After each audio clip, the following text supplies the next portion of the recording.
यूं ही नहीं मैं बन जाता हूं। कुदरत के कोने कोने से खूबियां खोज लाता हूं। गुणवत्ता की गहराइयों का गोताखोर हूं मैं। यूं ही नहीं मैं रजनीगंधा बन जाता हूं।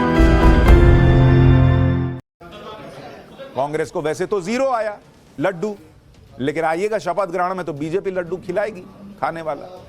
खैर, कल दिल्ली में सिर्फ शपथ ग्रहण समारोह नहीं होगा, बल्कि केंद्र में एनडीए का शक्ति प्रदर्शन भी होगा, क्योंकि शपथ ग्रहण में प्रधानमंत्री मोदी और अमित शाह तो मौजूद होंगे। तमाम बीजेपी शासित राज्यों के मुख्यमंत्री आएंगे। एनडीए शासित राज्यों के मुख्यमंत्री भी शपथ ग्रहण में शामिल होंगे। इसके अलावा केंद्र सरकार के मंत्रियों को भी शपथ ग्रहण के लिए बुलावा चला गया। यानी कल पूरा विपक्ष एक बार फिर एनडीए की ताकत देखेगा। लेकिन विपक्ष तो विपक्ष है, उसको तो सवाल उठाने का मौका मिलना चाहिए। विपक्ष कह रहा है कि बिहार के मुख्यमंत्री नीतीश कुमार शपथ ग्रहण पर नहीं आ रहे, लेकिन सच यह कि खुद नीतीश कुमार बिहार में चल रही प्रगति यात्रा की वजह से शपथ ग्रहण में शामिल नहीं होंगे। लेकिन बिहार के दोनों डिप्टी सीएम कार्यक्रम में मौजूद रहेंगे। विपक्ष यह भी कह रहा है कि यूपी के मुख्यमंत्री योगी आदित्यनाथ ने भी शपथ ग्रहण से किनारा कर लिया है। लेकिन विपक्ष खुद भी जानता है कि कल यूपी विधानसभा में सीएम योगी को बजट पेश करना है, इसलिए वो शपथ ग्रहण में नहीं आ पाएंगे। यानी जो नहीं आ रहा है उसकी प्रॉपर वजह है, लेकिन माहौल तो बनाना है। बाकी एनडीए के सारे बड़े नेता, मंत्री, मुख्यमंत्री और यहां तक कि उप मुख्यमंत्री भी दिल्ली में बीजेपी सरकार के शपथ ग्रहण में शामिल होंगे और उसके बाद लंच भी करेंगे साथ। दिल्ली की जनता ने 27 साल बाद दिल्ली में बीजेपी को सत्ता सौंपी। बीजेपी ने ऐतिहासिक जीत हासिल की तो ऐतिहासिक शपथ ग्रहण होना तो बनता है, और अब मौका ऐतिहासिक है तो ऐतिहासिक रामलीला मैदान से मुफीद जगह क्या हो सकती थी। इसलिए बीजेपी ने शपथ ग्रहण के लिए रामलीला मैदान को ही चुना, क्योंकि आप देखिए कि 10 एकड़ में फैला रामलीला मैदान कई सांस्कृतिक और राजनीतिक आंदोलनों का गवाह रहा है। मुगल बादशाह बहादुर शाह जफर ने साल 1850 में पहली बार इस मैदान पर रामलीला का मंचन किया था। लेकिन इस रामलीला मैदान की पहचान आंदोलन की जमीन के तौर पर ज्यादा है, जिसने कई बड़े आंदोलन देखे, कई बड़े आंदोलनों को जन्म दिया। साल 1952 में श्यामा प्रसाद मुखर्जी ने कश्मीर के भारत में पूर्ण विलय के लिए दिल्ली के इसी रामलीला मैदान में देशव्यापी सत्याग्रह किया था। साल 1974 में बिहार से शुरू हुआ जेपी आंदोलन इस मैदान में पहुंचा था। इसी मैदान में अपने खिलाफ विरोध प्रदर्शन के बाद इंदिरा गांधी ने आपातकाल लगाया था। इसी रामलीला मैदान में साल 1977 में तत्कालीन विपक्षी दलों ने कई जनसभाएं की थी और इंदिरा सरकार को उखाड़ फेंका था। और अब दिल्ली का यही रामलीला मैदान एक बार फिर ऐतिहासिक पल का हिस्सा बनेगा, जब कल 27 साल बाद दिल्ली में बीजेपी की सरकार का शपथ ग्रहण समारोह होगा और पीएम मोदी रामलीला मैदान से पूरे देश को मैसेज देंगे कि बीजेपी के राज में अब दिल्ली विकास की उन ऊंचाइयों को छुएगी जो इतिहास बनने वाला है। दिल्ली का नया सीएम तय हो गया, सरकार बनने जा रही है। नई सरकार से लोगों को उम्मीदें भी हैं। इन्हीं उम्मीदों और पीएम मोदी की गारंटी पर ही दिल्ली की जनता ने बीजेपी को चुना है। इसलिए नई सरकार को आते ही काम शुरू करना होगा। जश्न मनाने, रिलैक्स होने का टाइम नहीं है उनके पास। आप देखिए कि दिल्ली में सरकार बनने से पहले ही यमुना की सफाई का काम शुरू हो गया। यमुना की सफाई के लिए बड़ी बड़ी मशीनें उतार दी गई। इसी से दिल्ली की जनता और दिल्ली में सरकार में शामिल होने वाले नेताओं को मैसेज चला गया कि दिल्ली में डबल इंजन की सरकार आ गई है तो काम भी तेजी से होना चाहिए, विकास तेजी से होना चाहिए। वरना आप सोचिए कि सरकार बनने से पहले काम कहां शुरू होता है बॉस। इतना ही नहीं, सरकार बनने से पहले ही नई सरकार को 100 दिन में क्या करना है यह भी तय हो गया। इसके लिए 100 दिन का एक्शन प्लान तैयार हो रहा है। सभी विभागों को 15 दिन और 1 महीना और 100 दिन के हिसाब से टारगेट दिया गया।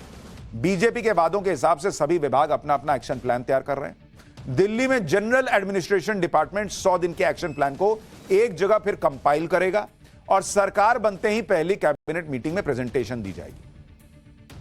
ऐसी भी खबरें हैं कि दिल्ली में कल शपथ लेने के बाद ही नई सरकार एक्शन मोड में आ जाएगी। रामलीला मैदान में शपथ के बाद नवनिर्वाचित सीएम दिल्ली सचिवालय जाएंगी। यहां पर पहली कैबिनेट की बैठक भी कल हो जाएगी। आमतौर पर पहली कैबिनेट बैठक अनौपचारिक होती है, जिसमें मंत्रियों को उनके विभाग के बारे में बताया जाता है। लेकिन माना जा रहा है कि कल होने वाली पहली कैबिनेट बैठक में ही बड़े बड़े फैसलों की फाइल साइन कर दी जाएगी, जिससे यह मैसेज चला जाएगा कि दिल्ली में डबल इंजन तेजी से दौड़ रहा है। दिल्ली में बीजेपी ने अपने मैनिफेस्टो में जो वादे किए थे उसके मुताबिक पहली कैबिनेट में ताबड़तोड़ फैसले हो सकते हैं। जैसे कहा जा रहा है कि पहला फैसला हो सकता है कि दिल्ली में पहली कैबिनेट मीटिंग में मोदी सरकार की आयुष्मान भारत योजना को लागू किया जाए। बीजेपी ने चुनाव में इसका वादा किया था। आयुष्मान भारत योजना के तहत मोदी सरकार की तरफ से दिल्ली वालों को 5 लाख का बीमा कवर मिलेगा और दिल्ली सरकार की तरफ से 5 लाख का अतिरिक्त कवर भी मिलेगा। इस फैसले को तुरंत लागू करने के लिए स्वास्थ्य विभाग की तरफ से कैबिनेट नोट कहा जा रहा है कि तैयार कर लिया गया। दूसरा बड़ा फैसला जो कल हो सकता है कि यमुना नदी की सफाई के लिए अलग से समिति बनाने का फैसला हो जाए। तीसरा फैसला, महिलाओं को हर महीने 2,500 रुपए देने के फैसले पर कैबिनेट की मुहर लग सकती है। पीएम मोदी ने महिला दिवस 8 मार्च तक इसे शुरू करने की घोषणा की थी। चौथा फैसला, दिल्ली में अरविंद केजरीवाल की सरकार में हुए कथित भ्रष्टाचार की जांच के लिए एसआईटी के गठन का भी फैसला लिया जा सकता है। इसके अलावा दिल्ली में समस्याओं की एक लंबी लिस्ट है। इन समस्याओं को निपटाने के लिए भी दिल्ली की नई बीजेपी सरकार की तैयारी पक्की है। दिल्ली में मुख्य सचिव ने अलग अलग विभागों को टास्क दे दिया है। रिहायशी इलाकों में सीवर के ओवरफ्लो को चेक करने के लिए कहा गया है। सड़कें जहां जहां टूटी फूटी है उन्हें ठीक करने पर जोर रहेगा। मॉनसून से पहले जल जमाव की समस्या से निपटने के उपायों पर काम होगा। दिल्ली में कई एजेंसीज हैं, सबके अपने अपने इलाके बटे हुए हैं, इसलिए सभी एजेंसीज के बेहतर समन्वय के लिए एक सेंट्रलाइज्ड कंट्रोल रूम सेटअप करने का भी प्लान, जिससे रियल टाइम डेटा मिल सके और संबंधित विभाग समस्या पर तुरंत एक्शन ले सके। दिल्ली में ट्रैफिक जैम एक बड़ी समस्या है। दिल्ली के ट्रैफिक को डीकंजेस्ट करने के लिए भी शुरुआती 100 दिनों में काम होगा। पीडब्ल्यूडी के सूत्रों के मुताबिक रिंग रोड और आउटर रिंग रोड को और चौड़ा करना भी 100 दिन के एक्शन प्लान में शामिल है। दिल्ली में भैरव मार्ग इंटरसेक्शन से सन डायल रोड के बीच रिंग रोड के 4 किलोमीटर के स्ट्रेच को पूरा करने का काम इसी हफ्ते शुरू हो चुका है और इसे 100 दिन में कहा जा रहा है कि पूरा कर लिया जाएगा। इसी तरह मोदी मिल फ्लाईओवर से आईआईटी फ्लाईओवर के बीच आउटर रिंग रोड के 7 किलोमीटर के लंबे स्ट्रेच को भी रीडेवलप करने का प्लान, मतलब तूफानी गति से काम करने का प्लान है। यह बात हर कोई जानता है कि दिल्ली में जो भी होता है उसका मैसेज पूरे देश में जाता है, इसलिए दिल्ली की नई सरकार पर परफॉर्मेंस का और ज्यादा प्रेशर होगा। दूसरी बात, दिल्ली का चुनाव भी पीएम मोदी की गारंटी पर लड़ा गया है। 8 फरवरी को जब दिल्ली के नतीजे आए थे, उसी दिन पीएम मोदी ने इस बात के संकेत दिए थे कि दिल्ली में बीजेपी की नई सरकार को क्या क्या करना है, उनकी प्राथमिकता क्या रहेगी। पीएम मोदी ने नई सरकार के लिए भविष्य का खांचा उसी दिन खींच दिया था।